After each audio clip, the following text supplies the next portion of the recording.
Live from WTVO 17 and your home team, Eyewitness News at 5 starts now. Gun violence brings Rockford's murder count to 20, matching last year's total with 3 months still to go. The new information we've learned in both cases.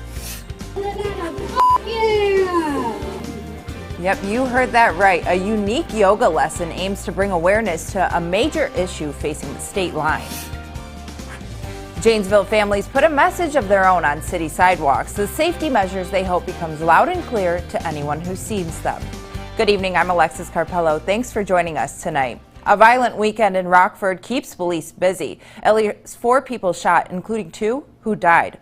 We'll start with an update in Saturday's murder on Auburn Street. Police are looking for at least 2 people. They tell us the suspects allowed the victim in a car. When the victim stopped near Avon Street, a passenger opened fire. The victim tried to get away, but his car stopped near Rockton Avenue. He later died at the hospital. Police say the suspects were driving in a gray mid-sized vehicle.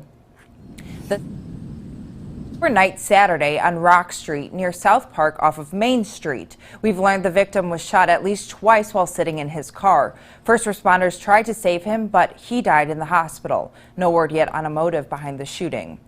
Rockford police are also looking for a 19-year-old wanted for attempted murder. They say Timothy Harris shot another 19-year-old several times Friday on Webster Avenue, just south off State Street and Central Avenue. Police say the two got into an argument. The victim remains in serious condition tonight. Harris faces charges of attempted murder and aggravated battery. And another shooting happened on the city's west side overnight. Officers responded to Concord Avenue near Washington Park shortly before 1 this morning. Investigators did not say if anyone was hurt. If you have any information on any of these crimes, call police or Crime Stoppers. Rockford firefighters kept busy too. They posted this photo on Twitter overnight. You can see flames and smoke shooting out of the roof of this vacant home. It happened on Greenview Avenue near Auburn Street in Pierpont. Not much is left after a demolition crew took down the rest of this house this morning. No one on how the fire started, and no one was hurt. More than 1,600 new cases of COVID-19 are recorded today. That brings the state total to more than 287,000.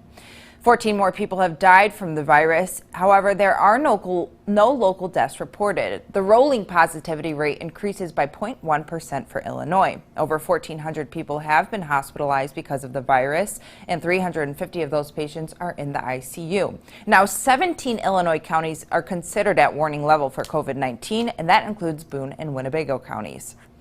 Despite the warning levels, student athletes and their parents are demanding a fall sports season. They plan to file a lawsuit against the state on Monday. In it, they're asking for a temporary restraining order against the state's order. Today, they gathered in front of Governor Pritzker's home. However, Pritzker continues to defend his decision of no high school sports as cases continue to rise.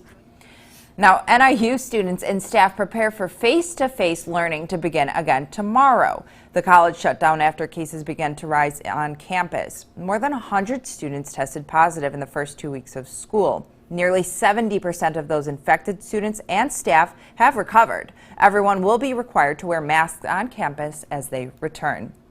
September is Suicide Prevention Month. A Forest City yoga studio and the Tommy Corral Memorial Foundation wanted to get creative in sharing that message. Our Michelle Ravi was there and shares how people found their relaxation. Remember, you're wringing it out, all the worries, all the stress. Alt Yoga took their lessons outdoors in order to raise awareness for suicide prevention. So what yoga does, you're using your breath, you're using the postures of yoga, and you're releasing that stress in your body, which essentially, if you think of it, you're releasing the memories that you're holding on to. But it's not your average yoga class. So music. And drinking, along with swearing. Yeah. There's scientific evidence that says that can release pain, it can just release stress. So we add that into it, and then I like to incorporate just some really empowering statements. Even the statement "I am" is so powerful. I am. and all the proceeds go towards the Tommy Coral Foundation. The organization's founder says it provides the community with education and resources on mental health. It's an opportunity. We can come out, we can be outside, we can socially distance, and we can feel good about ourselves and be able to connect with other people.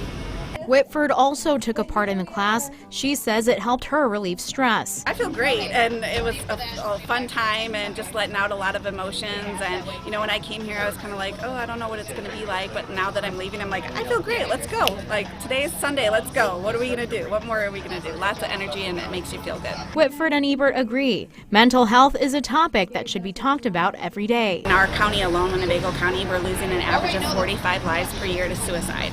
Just increase your knowledge, build up your awareness, and doing things like yoga. If you don't want to get mental health services, that's okay, but there are alternatives. So music, yoga, exercise, just doing some mindfulness. Reporting in Rockford for your home team, I'm Michelle Rave. A grassroots effort that helped save the Sinisippi Golf Course from closing says thanks to the community. The Rockford Park District held its third annual Nine and Wine. About 60 golfers came out to enjoy the course, which saw record-breaking popularity this season. Organizers say having this event is a good way to celebrate, while also getting golfers who never played at Sinisippi to try it out. Just getting people out here, getting them to play more. There's a lot of people out here who haven't played in years. That just talking to a lady on the course, and she said she's just looking forward to being out and seeing the course. After finishing the course's 9 holes, golfers also got to take home a bottle of wine. Although schools are a lot different this year, fire crews in Janesville still want to make sure you know how to stop, drop, and roll. In an effort to continue to teach kids fire safety, Janesville Fire hosted Chalk the Walk. The community was invited to come out and decorate the sidewalk with fire safety messages. Here you can see this colorful design. The message is to never leave an area when a flame is burning. With COVID and the way that schools have been reopening, closing, social distancing, we decided to also respect what the school district is doing and trying to keep everyone socially distanced. So we made the determination not to go into the classrooms this year, and we were looking for alternative events. Janesville Fire says they'll pick 10 people's photos from all of the artwork to put on a billboard. The Kenosha cop that shot Jacob Blake 7 times in the back last month offers his side of the story. The attorney for Kenosha officer Rustin Shesky says he thought Blake was trying to kidnap a child. Shesky was sent to the area after a woman called saying Blake was at the home and shouldn't have been. The officer told investigators the reason he shot Blake because he was holding a knife. He says he was worried about the child's safety in the car if he allowed Blake to leave. Shesky and the other officers there are currently on administration leave.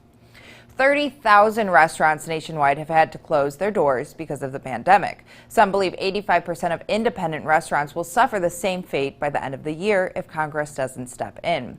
Ann Warnicki is keeping you connected to the nation's capital. There is no industry that has been hit harder. Melvin Rodriguez with the National Restaurant Association says COVID-19 has claimed over 30,000 restaurants across the country. And the industry is on track to lose $240 billion in revenue this year. Rodriguez told lawmakers on Friday that the remaining restaurants won't make it through the end of the year without federal relief. 6 months in, we're still months away from recovery. This is unthinkable. California Democrat Mike Thompson says Republicans are to blame for the inaction. He says the House passed the HEROES Act in May. But the Senate has wasted more than 4 months. And Texas Democrat Lloyd Doggett says the Senate's only proposal left out help for restaurants. There is nothing in the new skinny McConnell bill that specifically addresses the needs of the restaurant industry. Republicans argue that the House's $3 trillion relief bill contains a lot of unnecessary expenses. South Carolina Republican Congressman Tom Rice proposes separate legislation, specifically targeting restaurants. Folks, I'm with you. I'm putting up every bill I know to try to help you. We've offered bill after bill as Republicans on the floor that have been uniformly rejected. But Rodriguez says even those bills are caught up in party politics.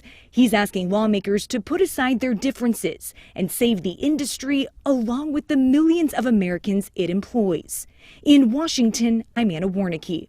Now, your first warned weather forecast with Chief Meteorologist Candice King. You know, the dry skies we had from this earlier I should say this weekend, the last couple of days, and the warmer weather all coming to an end as this band of rain begins to work in from west to east, actually falling behind a cold front that came through earlier today. We had a fairly breezy wind this afternoon coming in from the northwest, and now we've got the rainfall to deal with it. No thunder. This is just mostly going to be rain and a steady and at times kind of moderate rain coming down too. Now just south of Rockford, once you get closer towards Cherry Valley, New Milford, and then back down to the southwest, right along 72 over portions of north and northwestern parts of Ogle County. And we've got a little bit more steady rainfall back off to the southwest. Most of this has kind of been lifting up to the northeast, but now we're starting to see that eastward progression. And another slug of moisture starting to work in from the southwest will keep that chance for rainfall here for the next several hours. Now, we do have a little bit of drying trying to take place back behind that, but a lot of forcing going on in the atmosphere, a lot of lift in the atmosphere, which will keep some rainfall through at least about midnight. We'll start to see that become a little bit more scattered here once we get into the overnight hours and then into tomorrow morning. A live look with our Mercy House SkyTrack camera out of the Park Hills Golf Course. Not a good day to be out, especially this afternoon and this evening. Yes, yesterday was a little on the windy side, but at least we were dry. Now, before some of that rain came in, maybe you looked to the north and to the northwest and you saw the clouds and the sky had a little bit more of a wavy look to it. Kay King shared this picture from out of Dixon earlier today before the rain came in. Actually, we've got some gravity waves forming out ahead of that line of showers. Kind of think of our atmosphere as a lake or a river, and you drop, let's say, maybe a feather or a rock in there and you get the ripples from that. Kind of the same idea with the atmosphere. We get this little ripple in the atmosphere because of the disturbance and the rainfall coming in, so you get kind of these wavy looking clouds as a result of that. Saw actually some of that on my way into work earlier today. 54, that's where we're at right now in Freeport. 58 chilly degrees in Rockford, still at 60 in Rochelle and 62 in DeKalb. Not quite seeing that rain yet. Give it about another 45 minutes or so and you'll start to see some of those showers move in, if not sooner. Already 2/100ths, I should say, of an inch of rain for our weather watcher Jim here in Rockford. Checking in with the temperature right now of 59 degrees. A lot cooler off to the northwest, but you see the 60s even a little bit further back off to our northwest. So there's not a big chill coming in. And in fact, we actually got some downsloping coming off of the high plains, warming the temperatures, but we will see our numbers cool down, unfortunately, for the next several days, which could put our highs only in the 50s by the time we get towards the end of this week. And we've got an unsettled pattern which will keep scattered showers not only through the night tonight, but also during the day tomorrow. Then by the end of the week, we could very well have a widespread freeze, if not a frost, once we head in towards the latter half of the week. So let's kind of time this out with Futurecast. Once to get rid of some of that rainfall, once we get through that 10, 11 o'clock hour, I do think we'll hold on to a few scattered showers as we head into tomorrow morning. And then you see those scattered showers kind of pop back up as we head into tomorrow afternoon. We should actually see a little bit more dry time though once we get into Tuesday, and then that chance for a few scattered showers that will continue again as we head into Tuesday night and then Wednesday night into Thursday. But another cold front comes in and you see those temperatures take a drop. Highs on Thursday only in the 50s. I think we'll have enough cloud cover around Thursday night, which might limit the frost potential. But Friday night into Saturday, that's the time that we do have to watch, where we could at least see a widespread and more significant frost. And if we clear out enough and get rid of the cloud cover enough, some areas could also, Alexis, be dealing with a freeze. Now the Mapleton Sports Desk with David Greenberg. Another week in the NFL season, so you know what that means. Yet another Chicago Bears close game. Bears got a break to start. No Julio Jones for the Falcons. Let's pick this one up in the third quarter. Bears down 23-10. Trubisky takes the snap and gets picked off, intended for Jimmy Graham. We all wondered how short his leash would be this year, and it turns out very short. Foles comes in at quarterback. 6.5 left in the ballgame now. Bears down 16 inside the 5. Foles finds Jimmy Graham for the score. 2-point is no good. Bears down 10. Needing a quick strike. 4.5 left now. Foles finds Allen Robinson. He breaks a couple tackles and he's in for the score. Bears down only a field goal now. Julio Jones knows what's coming next. He can feel it. Bears defense gets the quick stop, and the Bears get the ball left with plenty of time. Inside the 2-minute warning, already in field goal position. Foles gets the snap, firing downfield for Anthony Miller for the touchdown. The Chicago Bears complete the comeback yet again. Nick Foles still has a little magic left in the tank. Bears win 30-26. Matt Nagy said there's just something about this team. Our resiliency and our perseverance of these players, the high character guys that we have, there's something special about this group. You know, I don't know what it is, but there's something special about this team. Cubs and Sox playing in the final game of the regular season. In the top of the second, David Bote finds a barrel, and he sends this one over the fence in left center. A 2-run blast. The Cubs go up 3-0. Later in the fourth now, Billy Hamilton at the dish. He gets a hold of this one and sends this one almost in the same landing spot as Bote.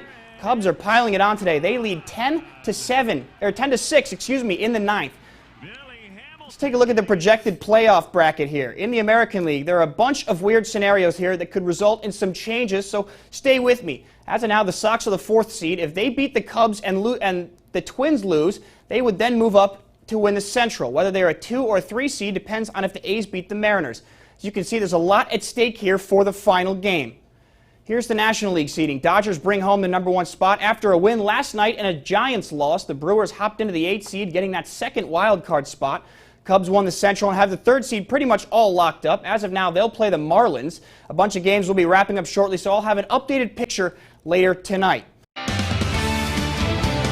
Our first Warren Interactive Radar brought to us by Rockford Auto Glass and More. You can see those scattered showers as they continue kind of working behind that cold front that came through earlier today. We'll hold on to that rain and a steady rain at that for the next several hours. Temperatures tonight down into the low 50s. 61 for tomorrow with a few scattered showers for the afternoon.